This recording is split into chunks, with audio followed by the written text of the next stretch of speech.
ಈ ವಿಡಿಯೋದಲ್ಲಿ ಯಾರ್ಯಾರ ಪರ್ಸನಲ್ ಇಯರ್ ನಂಬರ್ 6 ಮತ್ತು 7 ಆಗಿದೆ, ನಿಮ್ಮ ಹೊಸ ವರ್ಷ 2026 ಹೇಗಿರುತ್ತೆ ಅಂತ ಗೊತ್ತಾಗುತ್ತೆ ಈ ವಿಡಿಯೋ ನೋಡಿದರೆ. ಚಾಲೆಂಜಸ್ ಏನು, ರೆಮಿಡೀಸ್ ಏನು, ಹಾಗೆ ಏನು ಕ್ರಿಸ್ಟಲ್ಸ್ ಯೂಸ್ ಮಾಡ್ಬೋದು ಅನ್ನೋದೆಲ್ಲ ತಿಳ್ಕೊಬಹುದು ಈ ವಿಡಿಯೋನ ನೋಡಿದರೆ.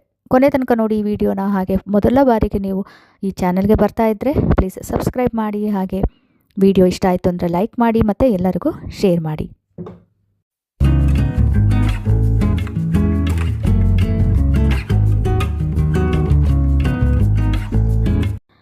ಹಲೋ, ಹಾಯ್, ಎಲ್ಲರಿಗೂ ನಮಸ್ಕಾರ. ನನ್ನ ಹೆಸರು ನಳಿನಿ ಮತ್ತು ನನ್ನ ಚಾನಲ್ ದಿ ಬ್ಲಿಸ್ಫುಲ್ಗೆ ನಿಮಗೆಲ್ಲರಿಗೂ ಸುಸ್ವಾಗತ. ಈ ವಿಡಿಯೋದಲ್ಲಿ ನಿಮಗೆ ಪರ್ಸನಲ್ ಇಯರ್ ನಂಬರ್ 6 ಮತ್ತು 7 ಇದ್ರ ಬಗ್ಗೆ ಹೇಳ್ತೀನಿ. ಅಂದರೆ ನಿಮ್ಮ 2026 ಹೇಗಿರುತ್ತೆ ಅಂತ ಹೇಳ್ತೀನಿ. ಹಾಗೆಯೇ ಏನೇನು ಚಾಲೆಂಜಸ್ ಬರುತ್ತೆ, ಏನೇನು ರೆಮಿಡೀಸ್ ಮತ್ತು ಕ್ರಿಸ್ಟಲ್ಸ್ ಏನು ಯೂಸ್ ಮಾಡಬೇಕು ಅದನ್ನೆಲ್ಲನೂ ನೀವು ತಿಳ್ಕೊಬೋದು ಈ ವಿಡಿಯೋನ ನೋಡಿದರೆ. ಕೊನೆ ತನಕ ನೋಡಿ ಈ ವಿಡಿಯೋನ. ಹಾಗೆ ನಿಮಗೆ ಪರ್ಸನಲ್ ಇಯರ್ ನಂಬರ್ ಹೇಗೆ ಫೈಂಡ್ ಔಟ್ ಮಾಡೋದು ಅಂತ ಗೊತ್ತಿಲ್ಲ ಅಂದರೆ ನಾನು ಲಿಂಕ್ನ ಡಿಸ್ಕ್ರಿಪ್ಷನಲ್ಲಿ ಕೊಟ್ಟಿರ್ತೀನಿ. ಅಲ್ಲಿ ಹೋಗ್ಬಿಟ್ಟು ನೀವು ಹೇಗೆ ಮಾಡೋದು ಅಂತ ಸ್ಟೆಪ್ ಬೈ ಸ್ಟೆಪ್ ಹೇಳಿದ್ದೀನಿ. ಅದನ್ನು ನೋಡಿಕೊಂಡು ನಿಮ್ಮ ಪರ್ಸನಲ್ ಇಯರ್ ನಂಬರ್ ಏನು ಅಂತ ಕಂಡುಕೊಳ್ಳಿ. ಆಮೇಲೆ ಅದು 6 ಅಥವಾ 7 ಆಗಿದ್ದರೆ ಈ ವಿಡಿಯೋನ ನೋಡಬಹುದು. ಇನ್ನು ಬೇರೆ 1 ರಿಂದ 5 ನಾನು ಆಲ್ರೆಡಿ ಹಾಕಿದ್ದೀನಿ. ಅದರದ್ದು ಲಿಂಕ್ಸ್ ನಿಮಗೆ ಡಿಸ್ಕ್ರಿಪ್ಷನಲ್ಲಿ ಸಿಗುತ್ತೆ. ಬೇರೆ ನಂಬರ್ಸ್ ಆದರೆ ನೀವು ಅಲ್ಲಿ ಹೋಗಿ ನೋಡ್ಬೋದು. ಸೊ ಶುರು ಮಾಡೋಣ. ಹಾಗೆಯೇ ನೀವು ಮೊದಲೇ ಬಾರಿಗೆ ಬರ್ತಾಯಿದ್ರೆ ಈ ಚಾನಲ್ಗೆ ಪ್ಲೀಸ್ ಸಬ್ಸ್ಕ್ರೈಬ್ ಮಾಡಿ ಚಾನಲ್ನ.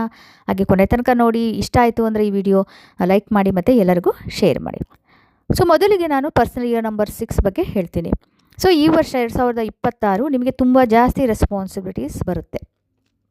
ಸೊ ಹಾಗೆ ಇದು ಮನೆಯ ವಿಷಯಕ್ಕೂ ಇರ್ಬೋದು, ಫ್ಯಾಮಿಲಿ ಇರ್ಬೋದು, ಕೆಲಸದ ವಿಷಯ, ಎಲ್ಲದರಲ್ಲೂ ನಿಮಗೆ ಜಾಸ್ತಿ ರೆಸ್ಪಾನ್ಸಿಬಿಲಿಟಿ ಇರೋದ್ರಿಂದ ಅದೆಲ್ಲ ನೋಡ್ಕೊಳ್ಳೋಕ್ಕೆ ನಿಮಗೆ ಜಾಸ್ತಿ ಎನರ್ಜಿ ಬೇಕಾಗ್ಬೋದು. ಹಾಗೆ ನಿಮ್ಮ ಫ್ಯಾಮಿಲಿ ಮತ್ತು ನಿಮ್ಮ ಪ್ರೀತಿ ಪಾತ್ರರು ಅವ್ರಿಗೆಲ್ಲ ಜಾಸ್ತಿ ನೀವು ನೋಡ್ಕೋಬೇಕಾಗತ್ತೆ. ಅಂದರೆ ಅವ್ರಿಗೆ ಜಾಸ್ತಿ ನಿಮ್ಮ ಪ್ರೆಸೆನ್ಸು, ನಿಮ್ಮ ಇದು ಜಾಸ್ತಿ ಬೇಕಾಗುತ್ತೆ, ಅಟೆನ್ಷನ್ ಎಲ್ಲ.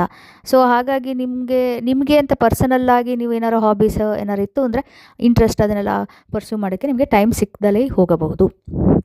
ಸೊ ಬೇರೆ ಬೇರೆ ಸ್ಯಾಕ್ರಿಫೈಸಸ್ಸು ಬೇಕಾಗುತ್ತೆ. ಬಟ್ ಆದ್ರೂ ಕೂಡ ಇಷ್ಟೆಲ್ಲ ಇದ್ರೂ ನಿಮಗೆ ತುಂಬ ಚೆನ್ನಾಗಿರುತ್ತೆ 2026. ಸೊ ನಿಮಗಿನ್ನೂ ಮಕ್ಕಳಾಗಿಲ್ಲ, ಮದುವೆ ಆಗಿದೆ ಮಕ್ಕಳಾಗಿಲ್ಲ ಅಂತಂದರೆ ಈಗ ಮಕ್ಕಳಾಗೋ ಪಾಸಿಬಿಲಿಟಿ ಇರುತ್ತೆ. 2026 ನಿಮಗೆ ಮಕ್ಕಳು ಆಗೋ ಚಾನ್ಸಸ್ ಇದೆ. ಹಾಗೆ ಮದುವೆ ಆಗಿಲ್ಲ ಅಂದರೂ ಕೂಡ ಮದುವೆ ಆಗಲಿಕ್ಕೆ ತುಂಬ ಒಳ್ಳೆ ಸಮಯ ಇದು. ನಿಮಗೆ ಮದುವೆ ಕೂಡ ಆಗುತ್ತೆ, ಮದುವೆನೂ ಪಾಸಿಬಿಲಿಟಿ ಇದೆ. ಹಾಗೆ ನೀವೇನಾದರೂ ಮನೆ ರೆನೋವೇಟ್ ಮಾಡಬೇಕು, ಹೊಸ ಮನೆ ತೊಗೋಬೇಕು ಅಂದರೂ ಇದು ತುಂಬ ಒಳ್ಳೆಯ ಸಮಯ. 2026ರಲ್ಲಿ ನಿಮಗೆ ಅದು ಆಗುತ್ತೆ, ನಿಮ್ಮ ಕನಸು ನನಸಾಗುತ್ತೆ. ಹಾಗೆ ರಿಲೇಟಿವ್ಸ್ ಕೂಡ ಚಾಲೆಂಜಿಂಗ್ ಆಗಬಹುದು ಕೆಲವು ಸಲ. ಹಾಗೆ ನಿಮ್ಮ ಇದು ಪೇಷನ್ಸ್ ಟೆಸ್ಟ್ ಮಾಡಬಹುದು. ಹಾಗೆ ಕೆಲವೊಂದು ರಿಲೇಷನ್ಶಿಪ್ ಚೆನ್ನಾಗಾಗ್ತಿಲ್ಲ ಅಂದರೆ ಅದು ಕೊನೆ ಕೂಡ ಆಗಬಹುದು ಈ ವರ್ಷದಲ್ಲಿ, ಅಂದರೆ 2026ರಲ್ಲಿ. ಸೊ ಕೆಲವು ಸಲ ಎಕ್ಸ್ಟ್ರೀಮ್ ಕಂಡೀಷನಲ್ಲಿ ತುಂಬಾ ಕಷ್ಟ ಆಗ್ತಿದೆ, ಗಂಡ ಹೆಂಡತಿ ಮಧ್ಯೆ ತುಂಬ ಕಷ್ಟ ಆಗ್ತಿದೆ, ಆಗ್ತಾನೇ ಇಲ್ಲ ಅಂದರೆ ಡೈವೋರ್ಸ್ ಕೂಡ ಆಗೋ ಪಾಸಿಬಿಲಿಟಿ ಇದೆ. ಸೊ ಇದು ನಿಮಗೆ 2026 ಪರ್ಸನಲ್ ಇಯರ್ 6 ಅವರಿಗೆ ಆಯಿತು. ಸೊ ಏನೇನು ಚಾಲೆಂಜಸ್ ಇದೆ ನಿಮಗೆ ಪರ್ಸನಲ್ ಇಯರ್ ನಿಮ್ಮದು 6 ಆಗಿದ್ದರೆ? ಸೊ ನಿಮಗೆ ತುಂಬ ರೆಸ್ಪಾನ್ಸಿಬಿಲಿಟಿ ಜಾಸ್ತಿ ಆಗಿರುತ್ತೆ. ನೀವು ಎಮೋಷ್ನಲಿ ತುಂಬ ಸೆನ್ಸಿಟಿವಿಟಿ ಇರುತ್ತೆ. ನಿಮಗೆ ಪರ್ಫೆಕ್ಟ್ ಆಗಿರಬೇಕು ಅಂತ ನೀವು ಅನ್ಕೋತಾ ಇರ್ತೀರ. ಬೋರ್ನೌಟ್ ಆಗುತ್ತೆ ಹಾಗಾಗ್ಬಿಟ್ಟು. ಸೊ ಬೇರೆಯವ್ರಿಗೆ ನೋಡ್ಕೊಳ್ಳೋದು, ಬೇರೆಯವ್ರಿಗೆ ಇದು ಮಾಡೋದ್ರಿಂದ ನಿಮ್ಮದು ನೀವು ಸೆಲ್ಫ್ ನೆಗ್ಲೆಕ್ಟ್ ಮಾಡ್ತೀರಾ, ಅದರಿಂದ ಔಟ್ ಚಾನ್ಸ್ ಆಗುತ್ತೆ. ಅದಕ್ಕೆ ನಿಮಗೆ ಬೇರೆಯವ್ರು ಯಾರು ಏನಾರು ಕೇಳಿದ್ರೂ ನೋ ಅನ್ನೋದಕ್ಕೆ ಕಷ್ಟ ಆಗ್ತಾ ಇರುತ್ತೆ. ಹಾಗೆ ಓವರ್ವೆಲ್ಮ್ ಆಗೋ ಚಾನ್ಸಸ್ ಇದೆ. ಡೊಮೆಸ್ಟಿಕ್ ಇರ್ಬೋದು, ಫ್ಯಾಮಿಲಿ, ಎಸ್ಪೆಷಲಿ ಫ್ಯಾಮಿಲಿ ಡ್ಯೂಟೀಸಲ್ಲೆಲ್ಲ ಓವರ್ವೆಲ್ಮ್ ಆಗೋ ಚಾನ್ಸಸ್ ಇದೆ. ಹಾಗೆ ನೀವು ಏನೇ ಕ್ರಿಟಿಸಿಸಮ್ ಇದ್ರೂ ತುಂಬ ಪರ್ಸನಲ್ಲಾಗಿ ತೊಗೊಳ್ತೀರಾ. ಅದರಿಂದ ಟೆನ್ಷನ್ ಆಗುತ್ತೆ. ನಿಮ್ಮದು ಒಂದು ಎಕ್ಸ್ಪೆಕ್ಟೇಷನ್ ಇರುತ್ತೆ ರಿಲೇಷನ್ಶಿಪ್ಪಲ್ಲಿ, ಅದರಿಂದ ಅದನ್ನು ಆಗೋದಿಲ್ಲ, ನಿಮಗೆ ಎಕ್ಸ್ಪೆಕ್ಟ್ ಮಾಡ್ಕೊಂಡಿರೋ ಥರ ಆಗಲ್ಲ ಅಂತಂದು ಟೆನ್ಷನ್ ಕ್ರಿಯೇಟ್ ಆಗುತ್ತೆ. ಇದೆಲ್ಲ ಮೇಜರ್ ಚಾಲೆಂಜಸ್ಸು.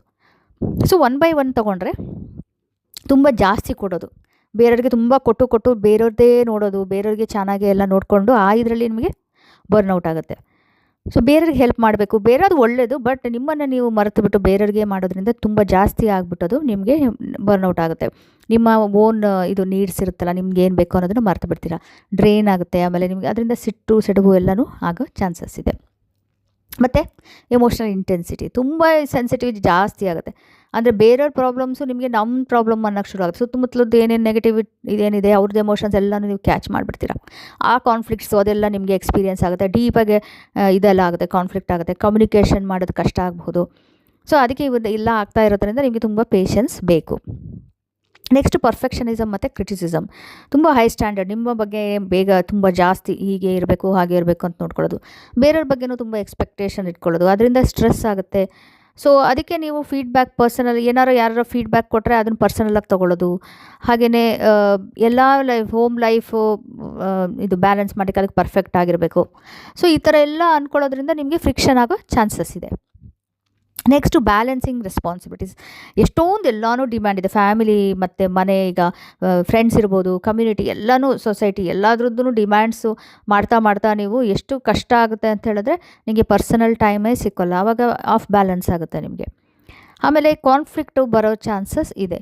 ಹಾರ್ಮನಿ ಕಡೆ ನೀವು ಗಮನ ಹರಿಸ್ಬೇಕು. ಇದು ಅನ್ನೆಸೆಸರಿ ಕಾನ್ಫ್ರಂಟೇಷನ್ನು, ಜಗಳಗಳನ್ನ ಅವಾಯ್ಡ್ ಮಾಡಿ. ಸೊ ಕೆಲವೊಂದು ಇಶ್ಯೂನ ಅನ್ರಿಸಾಲ್ವ್ ಆಗಿದ್ರೂ ಪರವಾಗಿಲ್ಲ, ಅವನ್ನೆಲ್ಲ ಬಿಟ್ಬಿಡಿ. ಎಲ್ಲನೂ ಕೆಲವು ಸಲ ರಿಸಾಲ್ವ್ ಮಾಡೋಕ್ಕಾಗಲ್ಲ.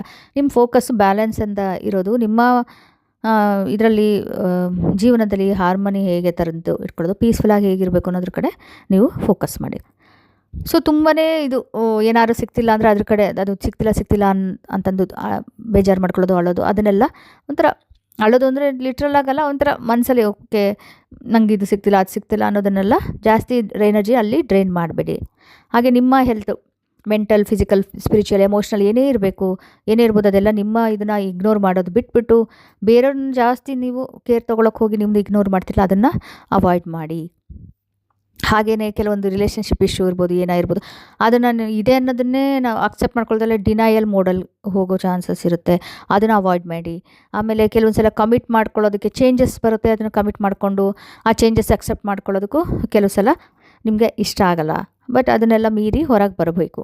ಸೊ ಇವೆಲ್ಲ ಕೆಲವೊಂದು ಚಾಲೆಂಜಸ್ ಬರುತ್ತೆ. ಸೊ ನಾವು ಹೇಗೆ ಇದು ಓವರ್ಕಮ್ ಮಾಡೋದು? ಮೊದಲಿಗೆ ನೀವು ಸೆಲ್ಫ್ ಕೇರ್ ಪ್ರಾಕ್ಟೀಸ್ ಮಾಡಬೇಕು.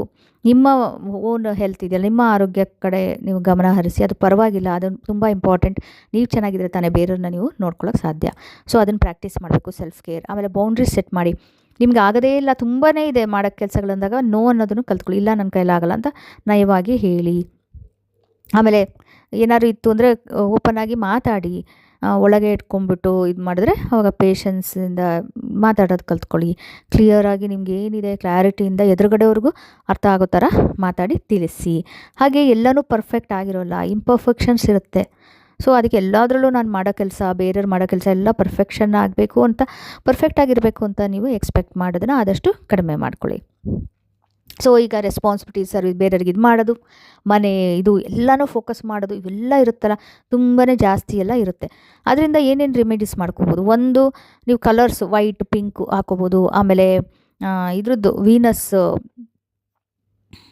ಶುಕ್ರನ ಮಂತ್ರಗಳನ್ನು ಹೇಳೋದು. ಹಾಗೆಯೇ ಗೋಲ್ಡ್ ಕಲರ್ ವಾಚ್ ಚೈನ್ ಇರ್ಬೋದು, ಏನಾದರೂ ಗೋಲ್ಡ್ದನ್ನ ಹಾಕ್ಕೊಳ್ಳಿ, ಅದರಿಂದನೂ ಹೆಲ್ಪ್ ಆಗುತ್ತೆ ರಿಲೇಷನ್ಶಿಪ್ಪಲ್ಲಿ. ಆಮೇಲೆ ನಿಮಗೆ ಕಾಮ್ನೆಸ್ ಪ್ರಾಕ್ಟೀಸ್ ಮಾಡೋಕ್ಕೆ, ಬ್ಯಾಲೆನ್ಸ್ ಪ್ರಾಕ್ಟೀಸ್ ಮಾಡೋಕ್ಕೆ ಇದೆಲ್ಲ ಹೆಲ್ಪ್ ಆಗುತ್ತೆ. ಒನ್ ಬೈ ಒನ್ ತೊಗೊಳ್ಳೋಣ. ಮನೆ ಮತ್ತು ಇದು ಫ್ಯಾಮಿಲಿಗೆ ನರ್ಚರ್ ಮಾಡೋಕ್ಕೆ, ಡೊಮೆಸ್ಟಿಕ್ ಲೈಫ್ ಚೆನ್ನಾಗಿ ಫೋಕಸ್ ಮಾಡಲಿಕ್ಕೆ ಅದೆಲ್ಲನೂ ಮಾಡಬೇಕು. ಮದುವೆ ಇರ್ಬೋದು, ರಿಲೇಷನ್ಶಿಪ್ ಯಾವುದೇ ಇರಲಿ, ಅದನ್ನೆಲ್ಲ ಚೆನ್ನಾಗಿ ಫೋಕಸ್ ಮಾಡಿ ಸ್ಟೇಬಲ್ ಎನ್ವೈರ್ನ್ಮೆಂಟ್ ತರಬೇಕು. ಒಂದು ಎರಡನೇದಾಗಿ ನಿಮ್ಮ ರೆಸ್ಪಾನ್ಸಿಬಿಲಿಟಿ, ಬೇರೆಯವ್ರನ್ನ ಇದು ಮಾಡೋದು, ಸಪೋರ್ಟ್ ಮಾಡೋದು, ಅದ್ರ ಜೊತೆ ನಿಮಗೆ ನಿಮ್ಮ ಕಡೆನೂ ಗಮನ ಹರಿಸಿ. ಸೊ ಹಾಗೆ ತುಂಬಾ ಟೈಮ್ ತುಂಬ ಇದು ಕನ್ಸ್ಯೂಮ್ ಆಗಿಬಿಟ್ಟು ಡ್ರೈನ್ ಆಗೋದನ್ನು ಅವಾಯ್ಡ್ ಮಾಡಿ. ಹಾಗೆ ರಿಲೇಷನ್ಶಿಪ್ಪಲ್ಲಿ ಚೆನ್ನಾಗಿ ಕನೆಕ್ಷನ್ಸ್ ಇನ್ನೂ ಚೆನ್ನಾಗಿ ನೆಕ್ಸ್ಟ್ ಲೆವೆಲಿಗೆ ತೊಗೊಂಡು ಹೋಗಿ ಡೀಪ್ ಆಗೋ ಥರ ಮಾಡ್ಕೊಳ್ಳಿ. ಇದು ರೊಮ್ಯಾನ್ಸ್ ರಿಲೇಷನ್ಶಿಪ್ ಇರ್ಬೋದು, ಇನ್ಯಾವುದೇ ಇರ್ಬೋದು. ಏನಾದ್ರು ಕಾನ್ಫ್ಲಿಕ್ಟ್ ಇತ್ತು ಅಂದರೆ ಅದನ್ನು ರಿಸಾಲ್ವ್ ಮಾಡ್ಲಿಕ್ಕೆ ನೋಡಿ. ಕಾಮಾಗಿ ಕೂತ್ಕೊಂಡು ಕಮ್ಯುನಿಕೇಟ್ ಮಾಡೋದನ್ನು ಕಡೆ ಗಮನ ಹರಿಸಿ. ಹೇಳಿದಾಗೆ ಕಲರ್ಸ್ ಏನೇನು ಅಂದರೆ ವೈಟು, ಪಿಂಕು, ಅದರಿಂದ ಹಾರ್ಮೋನಿಯಸ್ ಎನರ್ಜಿ ಅಟ್ರಾಕ್ಟ್ ಆಗುತ್ತೆ. ಹಾಗೆ ಮಂತ್ರ ಏನಂತ ಹೇಳಿದ್ರೆ ಅದು ಶುಕ್ರ ಮಂತ್ರ, ಓಂ ಶುಕ್ರಾಯ ನಮಃ ಅನ್ನೋದನ್ನು ಚಾಂಟ್ ಮಾಡಿ, ಅದರಿಂದ ಪಾಸಿಟಿವ್ ಎನರ್ಜೀಸ್ ಬರುತ್ತೆ. ಹಾಗೆ ಡೆಕೋರಲ್ಲಿ ಯೂಸ್ ಗೋಲ್ಡ್ದು ಇಲ್ಲ ನಿಮಗೆ ಗೋಲ್ಡ್ ವಾಚ್ ಚೈನ್ ಇರ್ಬೋದು, ಇಲ್ಲ ವಿಂಡ್ ಚೈಮ್ಸ್ ಇರ್ಬೋದು. 6 ರಾಡ್ ಇರೋದು, 6 ರಾಡ್ಸ್ ಇರೋದು ವಿಂಡ್ ಚೈಮ್ ಗೋಲ್ಡನ್ ಕಲರ್ದು, ಎಲ್ಲಿ ನಾರ್ತ್ ವೆಸ್ಟ್ ಡೈರೆಕ್ಷನ್ಗೆ ಹಾಕಿ, ಅದರಿಂದ ಬ್ಯಾಲೆನ್ಸ್ ಬರುತ್ತೆ. ಹಾಗೆ ನಿಮ್ಮ ಟಾಸ್ಕ್ ಏನಾದರೂ ಇದ್ದರೆ ಅದನ್ನು ಬ್ಯಾಲೆನ್ಸ್ ಮಾಡಿ. ಇದು ಮಾಡಿ, ನಿಮ್ಮ ಇದನ್ನು ನೆಗ್ಲೆಕ್ಟ್ ಮಾಡಿ ಬೇರೆಯವ್ರಿಗೆ ಇದು ಮಾಡೋದು ಅದನ್ನು ಅವಾಯ್ಡ್ ಮಾಡಿ. ಮೊದಲು ನಿಮ್ಮನ್ನು ನೋಡ್ಕೊಳ್ಳಿ, ಆಮೇಲೆ ಬೇರೆಯವ್ರಿಗೆ ಹೆಲ್ಪ್ ಮಾಡಿ. ಏನಾದ್ರು ಕಮ್ಯುನಿಕೇಷನ್ ಏನೋ ಮಾತಾಡಿದ್ರೆ ಕಾಮಾಗಿ, ಆರ್ಗ್ಯುಮೆಂಟ್ ಇಲ್ದಲೆ, ಜಗಳ ಇಲ್ದಲೆ ಮಾತಾಡಿ. ಹಾಗೆಯೇ ಪಾಸಿಟಿವ್ ಅಫರ್ಮೇಷನ್ಸ್ನ ನೀವು ಯೂಸ್ ಮಾಡಿ. ಅದರಿಂದ ನಿಮಗೆ ದೇವರದ್ದು ಅಂದರೆ ಒಂದು ಗೈಡೆನ್ಸ್ ಸಿಕ್ಕುತ್ತೆ. ಆಮೇಲೆ ನಿಮಗೆ ಒಳಗಡೆ ಇನ್ನರ್ ಪೀಸ್ ಮತ್ತು ಗ್ರೌಂಡಿಂಗ್ ಎಲ್ಲ ಮಾಡ್ಕೊಳ್ಳೋಕ್ಕೆ ಹೆಲ್ಪ್ ಆಗುತ್ತೆ. ಸೊ ನೀವು ಕಂಟ್ರೋಲಿಂಗ್ ಆಗೋ ಚಾನ್ಸಸ್, ತುಂಬಾ ಓವರ್ಲಿ ಪೊಸೆಸಿವ್ ಆಗೋದು, ತುಂಬ ರಿಲೇಷನ್ಶಿಪ್ಪಲ್ಲಿ ಕಂಟ್ರೋಲಿಂಗ್ ಇರೋದು ಅದೆಲ್ಲನೂ ಆಗೋ ಚಾನ್ಸಸ್ ಇರೋದು, ಅದನ್ನೆಲ್ಲ ಅವಾಯ್ಡ್ ಮಾಡಿ. ಹಾಗೆ ತುಂಬ ಶೋ ಆಫ್ ಮಾಡೋದನ್ನು ಅವಾಯ್ಡ್ ಮಾಡಿ. ನೆಗೆಟಿವ್ ಎನರ್ಜಿ ಏನಾಗುತ್ತೆ, ತುಂಬ ಅವೆಲ್ಲ ಮಾಡಿದ್ರೆ ನೆಗೆಟಿವ್ ಎನರ್ಜಿ ಇದಾಗುತ್ತೆ. ಸೊ ಕ್ರಿಸ್ಟಲ್ಸ್ ಏನೇನು ಯೂಸ್ ಮಾಡ್ಬೋದು? ಸೊ ಒಂದು ರೋಸ್ ಕ್ವಾರ್ಟ್ಸ್, ಅದರಿಂದ ಏನಾಗುತ್ತೆ, ಸೆಲ್ಫ್ ಲವ್, ಕಂಪ್ಯಾಷನ್, ನರ್ಚರಿಂಗು ಅದೆಲ್ಲ, ಅಂದರೆ ಹಾರ್ಟ್ ಸೆಂಟರ್ ಇದೆಲ್ಲದಕ್ಕೂ ಅದು ಸಪೋರ್ಟ್ ಮಾಡುತ್ತೆ. ಎರಡನೇದಾಗಿ ಇದು ಗ್ರೀನ್ ಅವೆಂಚರಿನ್, ಅದರಿಂದ ಸ್ಟ್ರೆಸ್ ಆಂಗ್ಸೈಟಿ ಕಡಿಮೆ ಮಾಡ್ಬೋದು, ನಮ್ಮ ಪೀಸ್ಫುಲ್ನೆಸ್ ಅದನ್ನು ಚೆನ್ನಾಗಿ ಮಾಡ್ಬೋದು, ಕ್ರಿಯೇಟಿವಿಟಿ ಜಾಸ್ತಿ ಆಗುತ್ತೆ, ಹಾಗೆ ಹಾರ್ಮೋನಿಯಸ್ ಆಗಿರೋದಕ್ಕೆ ಹೆಲ್ಪ್ ಆಗುತ್ತೆ. ಮ್ಯಾಲಚೈಟ್, ಅದರಿಂದ ಟ್ರಾನ್ಸ್ಫಾರ್ಮೇಟಿವ್ ಸ್ಟೋನ್ ಅಂತೀವಿ, ಅದನ್ನು ಎಮೋಷ್ನಲ್ ಹೀಲಿಂಗಿಗೆ. ಆಮೇಲೆ ಹಳೇದೇನಾದ್ರು ಇತ್ತು, ನೋವು ಇದು ಎಲ್ಲ ಇತ್ತು ಅಂದರೆ, ಟ್ರಾಮಾ ಇತ್ತು, ಅದೆಲ್ಲ ರಿಲೀಸ್ ಮಾಡಲಿಕ್ಕೆ ಹೆಲ್ಪ್ ಆಗುತ್ತೆ. ಸೆಲ್ಫ್ ಲವ್ ಮತ್ತು ಗ್ರೋತ್ಗೂ ಹೆಲ್ಪ್ ಆಗುತ್ತೆ. ಹಾಗೆ ಜೇಡ್, ಅದರಿಂದನೂ ಬ್ಯಾಲೆನ್ಸು, ಹಾರ್ಮನಿ, ಮೆಂಟಲ್ ಕ್ಲಾರಿಟಿ ಅದೆಲ್ಲ ಇದಾಗುತ್ತೆ. ಸ್ಟ್ರೆಸ್ ಕಡಿಮೆ ಮಾಡಲಿಕ್ಕೆ ಮತ್ತು ಮೈಂಡ್, ಬಾಡಿ, ಸೋಲ್ ಅದು ಕನೆಕ್ಟ್ ಮಾಡ್ಕೊಳ್ಳೋಕೆ, ಬ್ಯಾಲೆನ್ಸ್ ಕ್ರಿಯೇಟ್ ಮಾಡಲಿಕ್ಕೆ ಹೆಲ್ಪ್ ಆಗುತ್ತೆ. ಎಮರಾಲ್ಡಿಂದ ಏನಾಗುತ್ತೆ, ಕ್ರಿಯೇಟಿವಿಟಿ, ಕಾನ್ಫಿಡೆನ್ಸ್, ಕಮ್ಯುನಿಕೇಷನ್ ಇದೆಲ್ಲ ಇಂಪ್ರೂವ್ ಆಗುತ್ತೆ, ಆಮೇಲೆ ಚೆನ್ನಾಗಿ ಜಾಸ್ತಿ ಆಗುತ್ತೆ. ಸೊ ಇವೆಲ್ಲನೂ 6 ನಂಬರ್ಗೆ ಕಂಪ್ಯಾಟಿಬಲ್ ಆಗಿದೆ. ಇದನ್ನು ಹೇಗೆ ಯೂಸ್ ಮಾಡಬೇಕು? ಕ್ರಿಸ್ಟಲ್ಸ್ ಇದು ಜಸ್ಟ್ ಸಪೋರ್ಟ್ ಅಷ್ಟೇ. ನೀವು ಆಫ್ಕೋರ್ಸ್ ಬೇರೆದೆಲ್ಲ ನೀವು ಕೆಲಸ ಮಾಡಬೇಕು, ಸಪೋರ್ಟ್ ಸಿಸ್ಟಮ್ ಥರ ಇದು ಹೆಲ್ಪ್ ಮಾಡುತ್ತೆ. ನೀವು ಜ್ಯುವೆಲ್ರಿ ಥರನಾದ್ರು ಯೂಸ್ ಮಾಡ್ಬೋದು. ಟಂಬಲ್ ಸ್ಟೋನನ್ನು ನೀವು ಪಾಕೆಟಲ್ಲಿ ಇಟ್ಕೋಬೋದು, ಆಮೇಲೆ ಪರ್ಸಲ್ಲಿ ಎಲ್ಲ ಇಟ್ಕೊಂಡು ಹೋಗ್ಬೋದು, ನೆಕ್ಲೆಸ್ ಥರ, ಪೆಂಡೆಂಟ್ ಥರ ಯೂಸ್ ಮಾಡ್ಬೋದು, ಬ್ರೇಸ್ಲೆಟ್ ಥರ ಯೂಸ್ ಮಾಡ್ಬೋದು. ಮೆಡಿಟೇಷನ್ ಮಾಡ್ಬೇಕಾದ್ರೆ ಕ್ರಿಸ್ಟಲ್ಸ್ನ ಇಟ್ಕೊಂಡು ಮೆಡಿಟೇಟ್ ಮಾಡಿದ್ರೆ ಅದು ಚೆನ್ನಾಗಿ ಎನರ್ಜಿ ಎಲ್ಲ ಅಬ್ಸರ್ವ್ ಮಾಡಿ ಹೀಲಿಂಗ್ ಆಗಲಿಕ್ಕೆ, ಡೀಪ್ ಹೀಲಿಂಗ್ ಆಗೋಕ್ಕೆ ಹೆಲ್ಪ್ ಮಾಡುತ್ತೆ. ಸೊ ಡೆಕೋರೇಷನ್ ಥರನೂ ಯೂಸ್ ಮಾಡ್ಬೋದು. ತುಂಬ ದೊಡ್ಡ ದೊಡ್ಡ ಸ್ಟೋನು ಅವೆಲ್ಲ ಒಂದು ಬೌಲಲ್ಲಿ ಎಲ್ಲ ಸ್ಟೋನ್ಸ್ ಇಟ್ಟು ನೀವು ಇಟ್ಕೋಬೋದು. ಆಮೇಲೆ ರಿಲೇಷನ್ಶಿಪ್ ಏರಿಯಾ ಎಲ್ಲಿದೆ ಅಲ್ಲೆಲ್ಲ ಸ್ಟೋನ್ಸ್ ಇಟ್ಕೊಂಡು ನೀವು ಹೆಲ್ಪ್ ಆಗುತ್ತೆ, ಅದರಿಂದ ಕಾಮಿಂಗ್ ಎನರ್ಜಿ ರೇಡಿಯೇಟ್ ಆಗುತ್ತೆ. ಸೊ ಇದೆಲ್ಲನೂ ನೀವು ಈ ರೀತಿ ಯೂಸ್ ಮಾಡ್ಬೋದು. ಸೊ ಇಲ್ಲಿಗೆ ಪರ್ಸನಲ್ ಇಯರ್ ನಂಬರ್ 6 ಮುಗೀತು. ಸೊ ನಿಮಗೆ ಹೇಗೆ ಅನಿಸ್ತು ಅಂತ ನನಗೆ ಹೇಳಿ. ನಿಮ್ಮದು ಪರ್ಸನಲ್ ಇಯರ್ ನಂಬರ್ 6 ಆಗಿದ್ದರೆ ನನಗೆ ಖಂಡಿತ ಕಮೆಂಟ್ ಸೆಕ್ಷನಲ್ಲಿ ತಿಳಿಸಿ. ಇಷ್ಟ ಆಯಿತು ವಿಡಿಯೋ ಅಂದರೆ ಪ್ಲೀಸ್ ಲೈಕ್ ಮಾಡಿ, ಹಾಗೆ ಶೇರ್ ಮಾಡಿ. ಈಗ ಪರ್ಸನಲ್ ಇಯರ್ ನಂಬರ್ 7 ಬಗ್ಗೆ ಹೇಳ್ತೀನಿ. ನೀವು ಗೊತ್ತಿಲ್ಲ ಅಂತ ಹೇಳಿದ್ರೆ ಲಿಂಕ್ನ ನಾನು ಹೇಗೆ ಕಂಡುಹಿಡಿಯೋದು ಪರ್ಸನಲ್ ಇಯರ್ ನಂಬರ್ ಅನ್ನೋ ಲಿಂಕ್ನ ನಾನು ಡಿಸ್ಕ್ರಿಪ್ಷನಲ್ಲಿ ತಿಳಿಸಿರ್ತೀನಿ, ಹಾಕಿರ್ತೀನಿ, ಅದರಲ್ಲಿ ನೋಡಿಬಿಟ್ಟು ತಿಳ್ಕೊಳ್ಳಿ. ಸೊ ಈ ಪರ್ಸನಲ್ ಇಯರ್ ನಂಬರ್ 7 ಜನಗಳಿಗೆ 2026 ಹೇಗಿರುತ್ತೆ? ಈ ವರ್ಷ ನಿಮಗೆ ಸ್ಟಡಿ ಮಾಡೋದು, ಓದೋದು, ಮೆಡಿಟೇಟ್ ಮಾಡೋಕ್ಕೆ, ರಿಫ್ಲೆಕ್ಟ್ ಮಾಡೋದು, ರಿಸರ್ಚ್ ಮಾಡೋದಕ್ಕೆ ವರ್ಷ ಅಂತ ಹೇಳ್ಬೋದು. ನಿಮ್ಮ ಸ್ಪಿರಿಚುವಲ್ ಲೈಫ್ನ ಎಕ್ಸ್ಪ್ಲೋರ್ ಮಾಡ್ಬೋದು. ಹಾಗೆ ಯಾರು ಗುರು, ಟೀಚರ್, ಮೆಂಟೋರ್ ಇದ್ದರೆ ಅವ್ರ ಜೊತೆ ಕನೆಕ್ಟ್ ಆಗಿ, ಅದು ಚಾನ್ಸಸ್ ಇದೆ. ನೀವು ಹುಡುಕ್ತಾ ಇದ್ದರೆ ಅವ್ರು ಸಿಗ್ತಾರೆ ನಿಮಗೆ. ಗುರು, ಸ್ಪಿರಿಚುವಲ್ ಗುರು ಇರ್ಬೋದು, ಅಥವಾ ನಿಮ್ದು ಏನಾರು ಸ್ಟಡೀಸಲ್ಲಿ ಮೆಂಟೋರಿಂಗ್ ಇರ್ಬೋದು, ಅದಕ್ಕೆ ನಿಮಗೆ ಸರಿಯಾದ ಇವರು ಸಿಗ್ತಾರೆ. ಆಮೇಲೆ ಇದು ಗ್ರೋತ್ ಆಗೋ ಟೈಮ್ ನಿಮಗೆ. ಸೊ ನಿಮಗೆ ಕೆಲವು ಸಲ ಸಾಲಿಟ್ಯೂಡ್ ಆಗಿರಬೇಕು, ಒಂಟಿಯಾಗಿರಬೇಕು, ನಾನು ಕೆಲಸ ಮಾಡ್ಕೊಂಡು ಕ್ವೈಟ್ ಟೈಮ್ ಇರಬೇಕು ಅಂತನ್ನೆಲ್ಲ ಅನಿಸುತ್ತೆ. ಅದು ನಿಮಗೋಸ್ಕರ ನೀವು ಮಾಡ್ಕೊಳ್ತೀರಿ ಕೂಡ. ಹಾಗೆ ನೀವು ಒಂದು ಕೇರ್ಫುಲ್ ಆಗಿರಬೇಕು, ತುಂಬ ಐಸೋಲೇಟ್ ಮಾಡ್ಕೋಬೇಡಿ. ತುಂಬ ಎಲ್ಲರಿಂದನೂ ದೂರ ಇದ್ದು ಐಸೋಲೇಷನ್ ಕೂಡ ಒಳ್ಳೆಯದಲ್ಲ. ಹಾಗೆಯೇ ನಿಮ್ಮ ಇವ್ರು ಲವ್ಡ್ ಒನ್ಸ್ಗೆ ಸ್ವಲ್ಪನೇ ಇದು ಅನಿಸ್ಬೋದು. ಯಾಕಂದರೆ ನೀವು ಕ್ವೈಟಾಗಿ ನನ್ನ ಪಾಡಿಗೆ ನಾನು ಇರ್ತೀನಿ ಬಿಡಿ ಅಂತ ಹೇಳಿದಾಗ ಅವ್ರಿಗೂ ಸ್ವಲ್ಪ ಬೇಜಾರಾಗೋ ಚಾನ್ಸಸ್ ಇರುತ್ತೆ. ಸೊ ಟ್ರಾವೆಲಿಂಗ್ ತುಂಬ ಪಾಸಿಬಲ್ ಇದೆ. ಹಾಗೆಯೇ ನಿಮ್ಮ ಎಜುಕೇಷನ್ಗೋಸ್ಕರ ಇರ್ಬೋದು, ಹೆಲ್ತ್ಗೋಸ್ಕರನಾದ್ರು ಟ್ರಾವೆಲ್ ಮಾಡೋ ಚಾನ್ಸಸ್ ಇದೆ. ಹಾಗೆಯೇ ನಿಮ್ಮ ಡಿಪ್ರೆಷನ್, ಲೋನ್ಲಿನೆಸ್ ಅಥವಾ ಟೆಂಡೆನ್ಸಿ ತುಂಬ ಅನಲೈಸ್ ಮಾಡೋದು, ಈ ಸಿಚುವೇಶನ್ಸ್ ಎಲ್ಲ ಬರೋ ಚಾನ್ಸಸ್ ಇದೆ. ಅದನ್ನೆಲ್ಲ ನೀವು ಅವಾಯ್ಡ್ ಮಾಡಿ. ಸೊ ಚಾಲೆಂಜಸ್ ಏನು? ಸೊ ಚಾಲೆಂಜಸ್ ಏನಂತ ಹೇಳಿದ್ರೆ ಐಸೋಲೇಷನ್ನು, ಡಿಸ್ಇಲ್ಯೂಷನ್ಮೆಂಟ್, ನಿರಾಶಾವಾದ ಅದೆಲ್ಲನೂ. ಆಮೇಲೆ ತುಂಬ ಎಮೋಷ್ನಲಿ ತುಂಬ ಕಷ್ಟವಾಗಿರೋದು.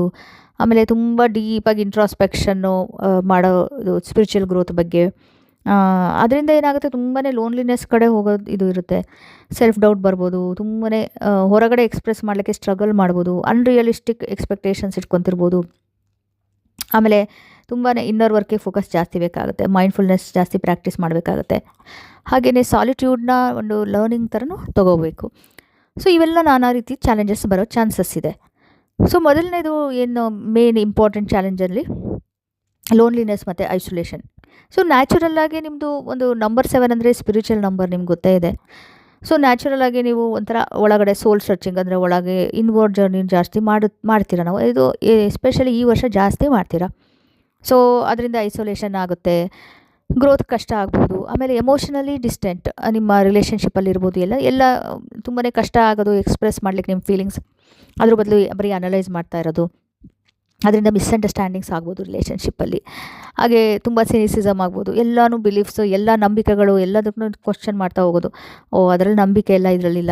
ಲೈಫ್ ಚಾಯ್ಸಸ್ ಏನು ಮಾಡ್ತೀರಾ ಅದರಲ್ಲೂ ತುಂಬ ಸಿನಿಕ್ಕಾಗಿ ಹೀಗೆಲ್ಲ ಆಗಿದ್ದಕ್ಕೆ ಹೀಗಾಯಿತು ಅಂತ ಅದನ್ನೆಲ್ಲ ಇದು ಮಾಡಿಬಿಟ್ಟು ನೀವು ಏನಾರು ನಂಬಿಕೆ ಇಡೋದಕ್ಕೂ ಅಪನಂಬಿಕೆಗಳು ಬರಬಹುದು.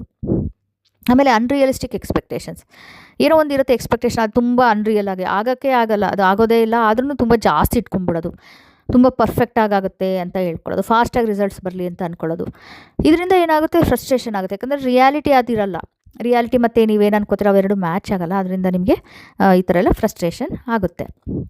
ಆಮೇಲೆ ಇನ್ನರ್ ಟರ್ಮೈಲ್ ಅಂದರೆ ಒಳಗಡೆ ಕುದಿತ, ಇದು ಟ್ರಬಲ್ ಆಗೋದು, ಅಂದರೆ ತುಂಬನೇ ತೊಂದರೆಗಳಾಗೋದು, ಡಿಸ್ಟರ್ಬೆನ್ಸ್ ಇವೆಲ್ಲ ಆಗುತ್ತೆ. ಹಾಗಾಗಿ ಶ್ಯಾಡೋ ವರ್ಕ್ ಮಾಡಬೇಕಂದ್ರೆ, ಶ್ಯಾಡೋ ವರ್ಕ್ ಅಂತ ಹೇಳಿದ್ರೆ ನಮಗೆ ಕೆಲವೊಂದು ಒಳ್ಳೇದಿರಲ್ಲ, ನೆಗೆಟಿವ್ ಇರುತ್ತೆ ಒಳಗಡೆ. ಈ ಫ್ರಸ್ಟ್ರೇಷನ್, ಇರಿಟೇಷನ್, ಸಿಟ್ಟು ಅವೆಲ್ಲ ಬರೋದಕ್ಕೆ ಒಂದಿಷ್ಟು ಕಾರಣಗಳಿರುತ್ತೆ. ಅದೇನು ಅಂತ ಕಂಡುಕೊಂಡ್ಬಿಟ್ಟು ಅದನ್ನು ಸಾಲ್ವ್ ಮಾಡ್ಕೊಳ್ಳೋದು, ಹೀಲ್ ಮಾಡೋದು, ಅದಕ್ಕೆ ಶ್ಯಾಡೋ ವರ್ಕ್ ಅಂತ ಹೇಳ್ತೀವಿ. ಅದನ್ನು ಈಗ ಸರಿಯಾದ ಸಮಯ ನಿಮಗೆ ಶ್ಯಾಡೋ ವರ್ಕ್ ಮಾಡ್ಕೊಳ್ಳೋದಕ್ಕೆ. ಅದರಿಂದ ಕೋರ್ ಇಶ್ಯೂಸ್ ಮತ್ತು ಡೀಪ್ ಸೀಟೆಡ್ ಪ್ಯಾಟರ್ನ್ಸ್ ಇರುತ್ತಲ್ಲ, ಏನೇನೋ ಪ್ರಾಬ್ಲಮ್ಸು ಅದೆಲ್ಲನೂ ಸರ್ಫೇಸ್ ಲೆವೆಲ್ಗೆ ಬಂದುಬಿಟ್ಟು ಇದಾಗುತ್ತೆ, ಅನ್ಸೆಟ್ಲಿಂಗ್ ಆಗುತ್ತೆ. ಅದನ್ನೆಲ್ಲ ನೀವು ಫೋಕಸ್ ಮಾಡಿದ್ರೆ ರಿಸಾಲ್ವ್ ಮಾಡ್ಕೊಳ್ಳೋಕ್ಕೆ ನೀವು ಸ್ಟಾರ್ಟ್ ಮಾಡ್ಬೋದು. ಅದು ಶ್ಯಾಡೋ ವರ್ಕ್ ಜರ್ನಿ ಶುರು ಮಾಡೋಕ್ಕೆ ಈ ವರ್ಷ ಒಳ್ಳೆಯದು. ಆಮೇಲೆ ಓವರ್ ಥಿಂಕಿಂಗ್, ತುಂಬಾ ಇಂಟೆನ್ಸಾಗಿ ಫೋಕಸ್ ಮಾಡಿ ಅನಾಲಿಸಿಸ್ ಮಾಡೋದು, ಪ್ಲ್ಯಾನಿಂಗ್ ಮಾಡೋದು ಟ್ರ್ಯಾಪ್ ಆಗಿಬಿಡುತ್ತೆ. ಅದರಿಂದ ಆ್ಯಕ್ಷನ್ನು ಇಂಪ್ಲಿಮೆಂಟೇಷನ್ ಮಾಡೋಕ್ಕೆ ಆಗಲ್ಲ, ಬರೀ ಯೋಚನೆ ಮಾಡ್ತಾ ಇರೋದು, ಅದೆಲ್ಲನೂ ಆಗುತ್ತೆ. ಸೊ ಹೇಗೆ ಈ ಚಾಲೆಂಜಸ್ನೆಲ್ಲ ನಾವು ಓವರ್ಕಮ್ ಮಾಡ್ಕೋಬೋದು? ಸೊ ಇದರಿಂದ ಏನಾಗುತ್ತೆ, ನೀವು ಡೀಪ್ ಸ್ಟಡಿ ಮಾಡ್ಕೊಳ್ಳಿ. ಸ್ಪಿರಿಚುವಲ್ ಪ್ರಾಕ್ಟೀಸಸ್ ಅಂದರೆ ಮೆಡಿಟೇಷನ್ ಇರ್ಬೋದು, ಜರ್ನಲಿಂಗ್ ಇರ್ಬೋದು, ಅಫರ್ಮೇಷನ್ಸು ಅವನ್ನೆಲ್ಲ ಮಾಡಿ. ಸೊ ನೇಚರ್ ಜೊತೆ ಕನೆಕ್ಟ್ ಮಾಡಿ, ಅಂದರೆ ಎಂಜಾಯ್ ಮಾಡಿ. ಅಂದರೆ ಮಾಡಬೇಕಲ್ಲ ಅಂತ ಪನಿಷ್ಮೆಂಟ್ ಥರ ಮಾಡಬೇಡಿ. ಇದರೆಲ್ಲ ಮಾಡೋದ್ರಿಂದ ನಿಮಗೆ ಏನು ಸಾಲಿಟ್ಯೂಡ್ ಅಂತ ಏನು ಆಗ್ತಾಯಿದೆ, ಇದು ನಿಮಗೋಸ್ಕರ ಬೇಕು ಟೈಮು, ಯಾರ ಜೊತೆಗೂ ಬೇಡ, ನನಗೆ ನಾನು ಒಬ್ಬಳೇ ಇರ್ತೀನಿ ಅಂತ ಏನಂತಾರೆ ಅದನ್ನು ನೀವು ಚೆನ್ನಾಗಿ ಇದು ಮಾಡ್ಬೋದು. ಒಳ್ಳೆಯ ರೀತಿಯಲ್ಲಿ ಪಾಸಿಟಿವ್ ಆಗಿ ನೀವು ಅದನ್ನು ಮಾಡ್ಕೋಬೋದು. ಆ ಥರನ ಚೇಂಜ್ ಮಾಡ್ಕೊಳ್ಳಿ. ಅದನ್ನು ಒಂದು ಶಿಕ್ಷೆ ಥರ ಮಾಡ್ಕೊಬೇಡಿ, ಚೆನ್ನಾಗಿದೆ ಅಂತ, ಒಳ್ಳೆ ಇದು ಸಿಕ್ಕಿದೆ ಅಂತ ಮಾಡ್ಕೊಳ್ಳಿ. ಹಾಗೆಯೇ ಕೌನ್ಸಿಲರ್ಸ್, ಹೀಲರ್ಸ್ ಇರ್ಬೋದು, ಸ್ಪಿರಿಚುವಲ್ ಟೀಚರ್ಸ್, ಅವ್ರ ಜೊತೆ ಕನೆಕ್ಟ್ ಮಾಡ್ಕೊಂಡು ಅವ್ರ ಗೈಡೆನ್ಸ್ ತೊಗೊಳ್ಳಿ. ಆಮೇಲೆ ಇಂಟ್ಯೂಷನ್ ಏನು ಅಂತ ತಿಳ್ಕೊಳ್ಳಿ, ಅದನ್ನು ಇಂಪ್ರೂವ್ ಮಾಡ್ಕೊಳ್ಳಿ. ಹಾಗೆ ಮೈಂಡ್ಫುಲ್ನೆಸ್ ಪ್ರಾಕ್ಟೀಸ್ ಮಾಡಿ, ಅದರಿಂದ ಕ್ಲಾರಿಟಿ ಬರುತ್ತೆ ನಿಮಗೆ, ನಿಜ ಏನು ಅಂತಂದು ಅದೆಲ್ಲ ಇದು ಮಾಡಿ. ಸೆಲ್ಫ್ ರಿಫ್ಲೆಕ್ಷನ್ ಎಲ್ಲ ಪ್ರಾಕ್ಟೀಸ್ ಮಾಡಿ, ಮೈಂಡ್ಫುಲ್ನೆಸ್ ಪ್ರಾಕ್ಟೀಸಸ್ ಮಾಡಿ. ಹಾಗೆ ಏನೇನು ಎಕ್ಸ್ಪೆಕ್ಟೇಷನ್ಸ್ ಅದು ಮ್ಯಾನೇಜ್ ಮಾಡೋದು ಕಲ್ತ್ಕೊಳ್ಳಿ. ರಿಯಲ್ ನಿಮ್ಗೆ ಏನು ಸಾಧ್ಯ ಅಷ್ಟೇ ಇಟ್ಕೊಳ್ಳಿ. ಸೊ ಕೆಲವು ಸಲ ಏನಾಗುತ್ತೆ ಅಂದರೆ ಎಲ್ಲನೂ ಮಾಡೋಕ್ಕಾಗಲ್ಲ. ಆವಾಗ ಬೇಕಿದ್ರೆ ಈ ವರ್ಷ ನಾನು ನಿಧಾನಕ್ಕೆ ಮಾಡ್ತೀನಿ, ಇಲ್ಲ ಒಂದಿಷ್ಟು ಏನೋ ತುಂಬಾ ಹೆವಿ ವರ್ಕ್ ಮಾಡ್ತಿದ್ರಿ, ತುಂಬ ಬರೀ ಕೆಲಸ ಮಾಡಿದ್ರೆ ನಾನು ಪಾಸ್ ತೊಗೋತೀನಿ, ಸ್ವಲ್ಪ ದಿನ ನಾನು ತುಂಬ ಇದನ್ನು ತೊಗೋತೀನಿ, ಸೊ ಒಂದು ರೆಸ್ಟ್ ತೊಗೋತೀನಿ ಸ್ವಲ್ಪ ತಿಂಗಳು ಅಂತ ಹೇಳ್ಬಿಟ್ಟು ಹಾಗೂ ಮಾಡ್ಬೋದು. ತುಂಬಾ ಜಾಸ್ತಿ ಹೊರಗಡೆದು ಮೆಟೀರಿಯಲಿಸ್ಟಿಕ್ ಇದನ್ನು ಅಚೀವ್ಮೆಂಟ್ ಮಾಡ್ಕೊಳ್ಳೋದು, ಅದೆಲ್ಲ ಮಾಡೋಕ್ಕೆ ಈ ಟೈಮ್ ಅಲ್ಲ. ನಿಮ್ದು ಎಲ್ಲನೂ ಇನ್ನೂವರ್ ಜರ್ನಿ, ಹೀಲಿಂಗ್ ಮಾಡೋದಕ್ಕೆ, ಆ ಥರ ಅನಾಲಿಸಿಸ್ ಅಂದರೆ ಇಂಟ್ರಾಸ್ಪೆಕ್ಷನ್ ಮಾಡೋದಕ್ಕೆ ಒಳ್ಳೆಯ ಸಮಯ ಇದು 2026. ಸೊ ಏನೇನು ರೆಮಿಡೀಸು? ಮೆಡಿಟೇಷನ್, ಸ್ಪಿರಿಚುವಲ್ ಮತ್ತು mental practices, daily meditation help ಆಗುತ್ತೆ. ಇದರಿಂದ ಓವರ್ ಥಿಂಕಿಂಗ್ ಕಡಿಮೆ ಆಗಿ ನಿಮಗೆ ಪೀಸ್, ಶಾಂತಿ ಸಿಗುತ್ತೆ, ಮನಃಶಾಂತಿ. ಇಂಟ್ರೋಸ್ಪೆಕ್ಷನ್ ಮಾಡೋದು, ಇದೆಲ್ಲ ತುಂಬ ಪ್ರೈಮ್ ಟೈಮು 2026 ನಿಮಗೆ ಸೆಲ್ಫ್ ರಿಫ್ಲೆಕ್ಷನ್ ಮಾಡೋಕ್ಕೆ. Therapy, counselling, energy work, personal ಗ್ರೋತಿಗೆ ಇದೆಲ್ಲ ಮಾಡಲಿಕ್ಕೆ ತುಂಬಾ ಒಳ್ಳೆಯ ಸಮಯ. ಆಮೇಲೆ ಏನಾದ್ರು ಸ್ಟಡಿ ಮಾಡೋದು, ರಿಸರ್ಚ್ ಮಾಡೋದು, ನಿಮ್ಗೆ ಏನಾದ್ರು ಎಕ್ಸ್ಪ್ಯಾಂಡ್ ಮಾಡಬೇಕು ನಾಲೆಜು, ಅದಕ್ಕೆಲ್ಲ ನೀನು ರಿಸರ್ಚ್ ಮಾಡಿ. ಸೊ ನಂಬರ್ 7 ಇದಿಲ್ಲ, ಅದು ಏನು ಅಂದರೆ ಮೇನು ಅನಾಲಿಸಿಸು, ಇನ್ವೆಸ್ಟಿಗೇಷನ್ಗೆ ತುಂಬ ನಂಬರ್ ಅದು ಅದೆಲ್ಲ ಮಾಡ್ಬೋದು. ವೇದಿಕ್ ಮಂತ್ರನ ಹೇಳ್ಬೋದು ನೀವು. ಕೇತು ಅಂದರೆ ನಂಬರ್ 7 ಕೇತು ಅಥವಾ ನೆಪ್ಚೂನ್ ನಂಬರ್, ಅದು ಸ್ಪಿರಿಚುವಲ್ ಇದೆಯಲ್ಲ, ಸ್ಪಿರಿಚುವಲ್ ಸ್ಟ್ರೆಂತ್, ಮೆಂಟಲ್ ಕ್ಲಾರಿಟಿ ಅದೆಲ್ಲನೂ ರೆಪ್ರೆಸೆಂಟ್ ಮಾಡುತ್ತದು 7 ಕೇತು, ನೆಪ್ಚೂನು. ಅದನ್ನೆಲ್ಲ ಇನ್ನೂ ಇಂಪ್ರೂವ್ ಮಾಡಲಿಕ್ಕೆ, ಕ್ಲಾರಿಟಿ ತಂದ್ಕೊಳ್ಳೋಕ್ಕೆ ನೀವು ಸ್ಪಿರಿಚುವಲ್ ಸ್ಟ್ರೆಂತ್ ಇಂಪ್ರೂವ್ ಮಾಡ್ಕೊಳ್ಳೋಕ್ಕೆ ಕೇತುದು ರಿಲೇಟೆಡ್ ಮಂತ್ರ ಹೇಳ್ಬೋದು. ಹಾಗೆ ನೇಚರ್ ಮತ್ತು ಎನ್ವೈರ್ಮೆಂಟ್ ಕನೆಕ್ಟ್ ಮಾಡಿ. ಸೊ ಕೆಲವು ಸಲ ನಿಮಗೆ ನೀರು ಓಕೆ ಅಂತ ಹೇಳಿದ್ರೆ ನೀರು ಹತ್ರ ಹೋಗಿ ಸ್ವಲ್ಪ ಟೈಮು, ಮೌಂಟೇನ್ಸ್ಗೆ ಹೋಗ್ಬೋದು, ತುಂಬಾ ಹಸಿರು ಇರೋ ಥರ ಕಾಡು, ಈ ಥರ ನ್ಯಾಚುರಲ್ ಇದು ಏನೇನಿದೆ ಅಲ್ಲಿ ಹೋಗ್ಬಿಟ್ಟು, ಪಾರ್ಕ್ ಇರ್ಬೋದು, ಇನ್ನೇನಾದ್ರು ಇರ್ಬೋದು, ಅಲ್ಲೆಲ್ಲ ಹೋಗಿ ಕಾಮಾಗಿ ನಿಮ್ಗೆ ಕಾಮ್ನೆಸ್ ಬರುತ್ತೆ, ಬ್ಯಾಲೆನ್ಸ್ ಫೀಲ್ ಮಾಡ್ಕೋತೀರ. ಹಾಗೆ ಯಾರು ಇದು ಬೇಕು, ಕಂಪನಿ ಬೇಕು ಅಂದರೆ ಪಾಸಿಟಿವ್ ಕಂಪನಿ, ಯಾರು ಪಾಸಿಟಿವ್ ಆಗಿರ್ತಾರೋ, ಯಾರು ಸಪೋರ್ಟ್ ಮಾಡ್ತಾರೋ, ಪಾಸಿಟಿವ್ ಪೀಪಲ್ ಇರ್ತಾರಲ್ಲ ಅವ್ರ ಜೊತೆಗೆ ನೀವು ಕಾಲ ಕಳೀರಿ, ಅವರಿಂದ ನಿಮಗೆ ತುಂಬ ಒಳ್ಳೆಯದಾಗುತ್ತೆ. ಹಾಗೆಯೇ ಏನೇನು ಕಲರ್ಸ್ ಯೂಸ್ ಮಾಡ್ಬೋದು ನೀವು? ಲೈಟ್ ಶೇಡ್ಸ್, ವೈಟ್ ಇರ್ಬೋದು, light blue, green, light green, ಅದೆಲ್ಲ ಪಾಸಿಟಿವ್ ಎನರ್ಜಿಗೆ ನೀವು ಆ ಕಲರ್ಸ್ ಯೂಸ್ ಮಾಡ್ಬೋದು. So crystals, amethyst, lapis lazuli ಇವೆಲ್ಲ ಇಂಟ್ಯೂಷನ್ನು, ಅದಕ್ಕೆಲ್ಲ ಎಮೋಷ್ನಲ್ ಸ್ಟೆಬಿಲಿಟಿಗೆ. ಆಮೇಲೆ ಕ್ಯಾಟ್ಸ್ ಐ ಇವೆಲ್ಲ ಬ್ರೇಸ್ಲೆಟು ಯೂಸ್ ಮಾಡ್ಬೋದು ಪ್ರೊಟೆಕ್ಷನ್ಗೆ. Lifestyle, work life balance ಮಾಡಿಕೊಂಡ್ರೆ ಒಳ್ಳೆಯದು. ತುಂಬ ಎಕ್ಸೆಸ್ ಆಗಿ ತುಂಬ ಐಸೋಲೇಟ್ ಮಾಡ್ಕೊಳ್ಳೋದು, ತುಂಬ ಜಾಸ್ತಿ ಕೆಲಸ ಮಾಡೋದು, ಅದರಿಂದ ಎಲ್ಲ ತುಂಬ ನಿಮಗೆ ಪ್ರಾಬ್ಲಮ್ ಆಗುತ್ತೆ, ಮೆಂಟಲ್ ಸ್ಟ್ರೈನ್ ಆಗುತ್ತೆ. ಅದನ್ನು ಅವಾಯ್ಡ್ ಮಾಡಿ. ಫೋಕಸ್ ಹೇಗಿರುತ್ತೆ ಅಂದರೆ ನಿಮ್ಮದು ತುಂಬ ಡೀಪ್ ಇನ್ನರ್ ವರ್ಕ್, ಇಂಟ್ರೋಸ್ಪೆಕ್ಷನ್ಗೆ, ಸ್ಪಿರಿಚುವಲ್ ಎಕ್ಸ್ಪ್ಲೋರ್ ಮಾಡೋದು, ಏನು ನಿಜ ಅಂದರೆ ನಿಮ್ಗೆ ಏನಾರ ನಿಜದ್ದು ಟ್ರೂತ್ ಸೀಕ್ ಮಾಡಬೇಕು ಅನ್ನೋದು ಅದೆಲ್ಲ ಮಾಡಿ. ಸೊ ಕ್ರಿಸ್ಟಲ್ಸ್ ಏನೇನು ಯೂಸ್ ಮಾಡ್ಬೋದು? ಸೊ ಅಮೆಥಿಸ್ಟ್ ನಿಮಗೆ ಮೈಂಡ್ ಕಾಮ್ ಆಗೋಕ್ಕೆ, ಆಮೇಲೆ ಇಂಟ್ಯೂಷನ್ ಇಂಪ್ರೂವ್ ಮಾಡಲಿಕ್ಕೆ, ಸ್ಪಿರಿಚುವಲ್ ಗ್ರೋತ್ ಸಪೋರ್ಟ್ ಮಾಡಲಿಕ್ಕೆ, ಆಮೇಲೆ ಈ ಡೀಪ್ ಇನ್ನರ್ ವರ್ಕಿಗೆ ಇದು ಪರ್ಫೆಕ್ಟ್ ಅಮೆಥಿಸ್ಟ್ ಯೂಸ್ ಮಾಡೋದು. ಲ್ಯಾಬ್ರಡೋರೈಟ್ ಏನಂದರೆ ನಿಮ್ಮದು ಇಂಟ್ಯೂಷನ್ ಇದು ಸ್ಟ್ರೆಂಥನ್ ಮಾಡುತ್ತೆ, ಜಾಸ್ತಿ ಮಾಡುತ್ತೆ. ಆಮೇಲೆ ನಿಮ್ಮ ಆರಾ ಇದೆಯಲ್ಲ, ನಿಮ್ಮ ಪಾಸಿಟಿವ್ ಎನರ್ಜಿನ ಪ್ರೊಟೆಕ್ಟ್ ಮಾಡುತ್ತೆ. ಹಾಗೆಯೇ ನಿಮಗೆ ಇಂಪ್ರೂವ್ ಮಾಡೋಕ್ಕೆ ಹೆಲ್ಪ್ ಮಾಡುತ್ತೆ. ಅದು ಅವಾಯ್ಡ್ ಮಾಡುತ್ತೆ, ನಿಮ್ಮ ನೆಗೆಟಿವ್ ಎನರ್ಜಿನ ಅಬ್ಸರ್ವ್ ಮಾಡೋದನ್ನು ಅದನ್ನು ಅವಾಯ್ಡ್ ಮಾಡಿಸುತ್ತೆ ಲ್ಯಾಬ್ರಡೋರೈಟ್ ಇಟ್ಕೊಂಡ್ರೆ. ತುಂಬ ಡೀಪ್ ಫೀಲಿಂಗ್, ತುಂಬ ಸೆನ್ಸಿಟಿವ್ ಇರೋರಿಗೆ ಇದು ತುಂಬ ಒಳ್ಳೆಯದು. ಹಾಗೆ ಕ್ಲಿಯರ್ ಕ್ವಾರ್ಟ್ಸ್, ಇದು ಫೋಕಸ್ಸು ಇಂಪ್ರೂವ್ ಮಾಡುತ್ತೆ, ಇಂಟೆನ್ಷನ್ಸ್ ಎಲ್ಲ ಕ್ಲಾರಿಟಿ ಸಿಗುತ್ತೆ ನಿಮಗೆ. ಆಮೇಲೆ ನಿಮ್ಗೆ ಏನು ಪರ್ಪೋಸ್ ಅಂತಾರೆ ಅದೆಲ್ಲನೂ ನಿಮಗೆ ಕ್ಲಾರಿಟಿ ಸಿಗುತ್ತೆ, ಅರ್ಥ ಮಾಡ್ಕೊಳ್ಳೋಕೆ ಹೆಲ್ಪ್ ಆಗುತ್ತೆ. ಲ್ಯಾಪಿಸ್ ಲಾಜುಲಿಯಿಂದ ನಿಮಗೆ ಎಮೋಷನಲ್ ಸ್ಟೆಬಿಲಿಟಿ ಬರುತ್ತೆ, ಇಂಟ್ಯೂಷನ್ ಇಂಪ್ರೂವ್ ಆಗುತ್ತೆ. ಸೊ ನಿಮ್ಮ ಇನ್ನರ್ ವಿಸ್ಡಮ್ ಕನೆಕ್ಟ್ ಆಗೋಕ್ಕೆ ಹೆಲ್ಪ್ ಆಗುತ್ತೆ.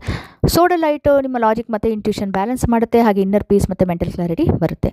ಮೂನ್ ಸ್ಟೋನಿಂದ ನಿಮಗೆ ಡಿವೈನ್ ಫೆಮಿನೈನ್ ಎನರ್ಜಿ ಇರುತ್ತೆ, ಅದು ಕನೆಕ್ಟ್ ಆಗುತ್ತೆ. ಹಾಗೆ ಎಮೋಷ್ನಲ್ ಬ್ಲಾಕ್ಸು ಏನಾರು ಇದ್ದರೆ ಅದನ್ನು ನ್ಯಾವಿಗೇಟ್ ಮಾಡಲಿಕ್ಕೆ ಹೆಲ್ಪ್ ಮಾಡುತ್ತೆ. ಫ್ಲೋರೈಟಿಂದ ನಿಮಗೆ ಮೆಂಟಲ್ ಆರ್ಗನೈಸ್ ಮಾಡೋದು, ಆಮೇಲೆ ಕ್ಲಾರಿಟಿ, ಅನಲಿಟಿಕಲ್ ಮೈಂಡು ಅದನ್ನೆಲ್ಲ ಯೂಸ್ ಮಾಡಲಿಕ್ಕೆ ಹೆಲ್ಪ್ ಮಾಡುತ್ತೆ. ಸೊ ಈ ಕ್ರಿಸ್ಟಲ್ಸ್ ಎಲ್ಲ ಜಸ್ಟ್ ಸಪೋರ್ಟಾಗಿ ಯೂಸ್ ಮಾಡ್ಬೋದು. ನೀವು ಜ್ಯುವೆಲ್ರಿ ಥರ, ರಿಂಗ್ಸು, ಪೆಂಡೆಂಟ್ ಥರ, ಬ್ರೇಸ್ಲೆಟ್ ಥರ ಯೂಸ್ ಮಾಡ್ಬೋದು. ಸೊ ಕ್ಲೋಸಾಗಿ ಇಟ್ಕೋಬೇಕು. ಮೆಡಿಟೇಟ್ ಮಾಡ್ಬೇಕಾದ್ರೆ ಟಂಬಲ್ ಸ್ಟೋನ್ ಇಟ್ಕೊಂಡು, ಇಲ್ಲ ಪಕ್ಕದಲ್ಲಿ ಇಟ್ಕೊಂಡು, ಎದುರಿಗೆ ಇಟ್ಕೊಂಡು, ಕೈಯಲ್ಲಿ ಇಟ್ಕೊಂಡು ನೀವು ಮೆಡಿಟೇಟ್ ಮಾಡ್ಬೋದು. ಅದರಿಂದ ತುಂಬ ಹೆಲ್ಪ್ ಆಗುತ್ತೆ, ಮೆಡಿಟೇಷನ್ ಇಂಪ್ರೂವ್ ಆಗುತ್ತೆ. ಆಮೇಲೆ ಎಲ್ಲರೂ ಡೆಸ್ಕಲ್ಲಿ ಇಟ್ಕೋಬೋದು, ಪರ್ಸನಲ್ ಸ್ಪೇಸಲ್ಲಿ ಅದನ್ನು ಇಟ್ಕೋಬೋದು, ಒಂದು ಬೌಲೆಲ್ಲ ಹಾಕಿಟ್ಕೋಬಹುದು. ಸೊ ಹೇಗೆ ಕ್ಲೆನ್ಸ್ ಮಾಡಬೇಕು, ಅಥವಾ ಪರ್ಸಲ್ಲಿ ಇಟ್ಕೊಂಡು ಹೋಗ್ಬೋದು, ಪಾಕೆಟಲ್ಲಿ ಇಟ್ಕೊಂಡು ಹೋಗ್ಬೋದು. ನಿಮ್ಮದು ಕ್ರಿಸ್ಟಲ್ಸ್ ಏನಿದೆಯೋ ಅದನ್ನು ನೋಡಿಕೊಂಡು ತೊಗೊಂಡು ಸೆಲೆಕ್ಟ್ ಮಾಡಿಕೊಂಡು. ಹಾಗೆ ಹೇಗೆ ಕ್ಲೆನ್ಸ್ ಮಾಡಬೇಕು ಇದನ್ನ, ನೀವು ನೀರು ಕೆಳಗೆ ತೊಳಿಬೋದು. ಅಂದರೆ ಇದನ್ನು ಈಗ ಮಿನರಲ್ ಇರೋದನ್ನು ತೊಳಿಬೇಡಿ, ಪೈರೈಟ್ ಆ ಥರದ್ದು. ಬಟ್ ಮಿನರಲ್ ಅಲ್ಲದಿದ್ದ ಕ್ರಿಸ್ಟಲ್ಸ್ನ ನೀರಿನ ಕೆಳಗಡೆ ಇಟ್ಕೊಂಡು ರನ್ನಿಂಗ್ ವಾಟ್ರಲ್ಲಿ ನೀವು ಇದು ಮಾಡ್ಬೋದು. ಅಥವಾ ಅಗರಬತ್ತಿ ಹೊಗೆಯಿಂದ ಹಿಂಗೆ ಮಾಡಿಬಿಟ್ಟು ಅದನ್ನು ಮಾಡ್ಬೋದು. ಸೌಂಡ್ ಇಂದನೂ ಕೂಡ ನಾವು ರಿಚಾರ್ಜ್ ಮತ್ತು ಕ್ಲೆನ್ಸ್ ಮಾಡ್ಬೋದು. ಆಮೇಲೆ ಪೂರ್ಣಚಂದ್ರ, ಫುಲ್ ಮೂನಲ್ಲಿ ನೈಟಲ್ಲಿ ಆ ಚಂದ್ರನ ಕಾಂತಿ, ಆ ಲೈಟ್ ಬರೋ ಥರ, ಚಂದ್ರನ ಇದು ಬರೋ ಥರ ಇಟ್ಟು ಅದರಿಂದ ನಾವು ಕ್ಲೆನ್ಸ್ ಮಾಡ್ಬೋದು, ರಿಚಾರ್ಜ್ ಮಾಡಬಹುದು. ಸೊ ಇಲ್ಲಿಗೆ ನಾನು ನಂಬರ್ 7 ಪರ್ಸನಲ್ ಇಯರ್ ನಂಬರ್ 7 ಯಾರು ಇದೆಯಾ ಅವ್ರ ಬಗ್ಗೆ ಎಲ್ಲ ನಾನು ತಿಳಿಸ್ಕೊಟ್ಟೆ. ಸೊ ನಿಮಗೆ ಹೇಗೆ ಅನ್ನಿಸ್ತು, ನಿಮಗೆ ಯೂಸ್ಫುಲ್ ಆಯಿತಾ ಅನ್ನೋದನ್ನು ನನಗೆ ತಿಳಿಸಿ ಕಮೆಂಟ್ ಸೆಕ್ಷನಲ್ಲಿ. ನಿಮ್ಗೆ ಯಾರ್ಯಾರ್ದು ನಂಬರ್ 7 ಪರ್ಸನಲ್ ಇಯರ್ ನಂಬರ್ 7 ಅನ್ನೋದನ್ನು ನನಗೆ ಕಮೆಂಟ್ ಸೆಕ್ಷನಲ್ಲಿ ಹೇಳಿ. ಸೊ ಹಾಗೆ ಮತ್ತೆ ಮುಂದಿನ ವಾರ ನಿಮ್ಮನ್ನು ಇನ್ನು ಮಿಕ್ಕಿದ್ದು ಪರ್ಸನಲ್ ಇಯರ್ ನಂಬರ್ ಬಗ್ಗೆ ತಿಳಿಸ್ಕೊಡೋಕ್ಕೆ ಬರ್ತೀನಿ. ಸೊ ಅಲ್ಲಿ ತನಕ ನಿಮ್ಮ ಕಾಳಜಿ ವಹಿಸಿ, take care. So next week ನೋಡ್ತೀನಿ ನಿಮ್ಮೆಲ್ಲ. ಟಾಟಾ, ಬಾಯ್ ಬಾಯ್.